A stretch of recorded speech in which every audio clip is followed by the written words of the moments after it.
ಅವರ ನೇತೃತ್ವದಲ್ಲಿ ಈ ದೇಶ ಮುನ್ನಡೆಬೇಕಾಗಿದೆ. ಕರ್ನಾಟಕದಲ್ಲೂ ಸಹ ಜನ ಬರಗಾಲಿನ ಆಡಳಿತ ವೈಖರಿ ಬಗ್ಗೆ ಬೇಸತ್ತಿದ್ದಾರೆ, ಬದಲಾವಣೆಗೆ ಆತರಿತಾ ಇದ್ದಾರೆ. ನಮ್ಮ ಪಕ್ಷದ ಅಧ್ಯಕ್ಷ ಆದಂಥ ವಿಜಯೇಂದ್ರ ಅವರು ರಾಜ್ಯಸಭೆಗೆ ಪ್ರವಾಸ ಮಾಡಿ ಪಕ್ಷವನ್ನು ಕಟ್ಟಿ ಗಣಪತಿಯ ಒಂದು ಆಶೀರ್ವಾದದಿಂದ, ಜನರ ಆಶೀರ್ವಾದದಿಂದ ಈಡೇರಬೇಕು ಮತ್ತೊಮ್ಮೆ ದೇವರಲ್ಲಿ ಪ್ರಾರ್ಥನೆ ಮಾಡಿ. ಇವತ್ತಿನ ಭೇಟಿ ವಿಶೇಷ ಏನು ಸರ್?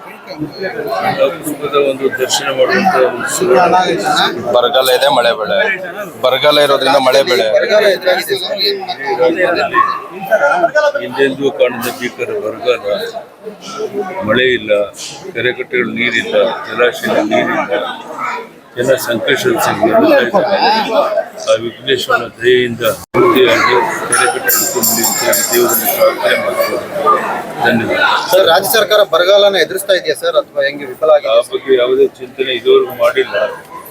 ಇವತ್ತೇನೋ ಮೀಟಿಂಗ್ ಮಾಡ್ತೀವಿ ಅಂತ ಹೇಳಿದ್ದಾರೆ, ಆದರೆ ಇದುವರೆಗೂ ಯಾವ ತ್ವರಿತಗತಿಯಲ್ಲಿ ಬರಗಾಲದ ಸಮಸ್ಯೆಯನ್ನು ಬಗೆಹರಿಸಿ ರೈತರ ಕಣ್ಣೀರಿನ ಒರೆಸಿ ಅವರು ನೆಮ್ಮದಿಯಿಂದ ಬದುಕಕ್ಕೆ ಬೇಕಾದ ವ್ಯವಸ್ಥೆ ಮಾಡೋಕ್ಕಾಗಿಲ್ಲ.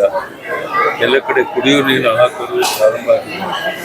ಯಾವುದಕ್ಕೂ ಈ ಸರ್ಕಾರ ಸ್ಪಂದಿಸ್ತಾ ಇಲ್ಲ. ಇನ್ನಾದರೂ ಅದಕ್ಕೆ ಸ್ಪಂದಿಸ್ತೀವಿ ಅಂತ ಒತ್ತಾಯ ಮಾಡ್ತಾರೆ. ಸರ್, ವಿರೋಧ ಪಕ್ಷವಾಗಿ ಬಿಜೆಪಿ ಏನ್ ಮಾಡುತ್ತೆ ಸರ್? ವಿರೋಧ ಪಕ್ಷವಾಗಿ ಬಿಜೆಪಿ ಏನ್ ಮಾಡುತ್ತೆ ಸರ್ ಈ ಬರಗಾಲ? ವಿರೋಧ ಪಕ್ಷವಾಗಿ ಜನರಲ್ಲಿ ಜಾಗೃತಿ ಮೂಡಿಸುವಂತ ಮತ್ತು ಈ ಸರ್ಕಾರದ ಈ ಒಂದು ಜನ ವಿರೋಧಿ ನೀತಿ ಬಗ್ಗೆ ಜಾಗೃತಿ ಮೂಡಿಸುವಂತ ಕೆಲಸ ಮಾಡ್ತಾ ಇದ್ದಾರೆ. ರಾಜ್ಯದ ಉದ್ದಗಲಿಕ್ಕೆ ನಾವೆಲ್ಲ ಹೋರಾಟ ಮಾಡ್ತಾ ಇದ್ದೇವೆ. ಬರುವಂತ ದಿವಸಗಳು ಒಳ್ಳೇದಾಗಲಿ.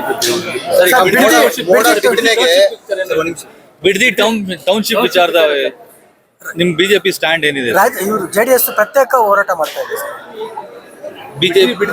ಬಿಡದಿ ಟೌನ್ಶಿಪ್ ವಿಜಯನ ಪಾದಯಾತ್ರೆಗೆ ಹೇಳಿದ್ದೇನೆ. ವಿಜಯೇಂದ್ರ ಅವರು ಪಾದಯಾತ್ರೆ ಮಾಡಬೇಕು ಅಂತ ತೀರ್ಮಾನ ಮಾಡಿದ್ದಾರೆ. ಜನರ ಅಪೇಕ್ಷೆಗೆ ತಕ್ಕಂತೆ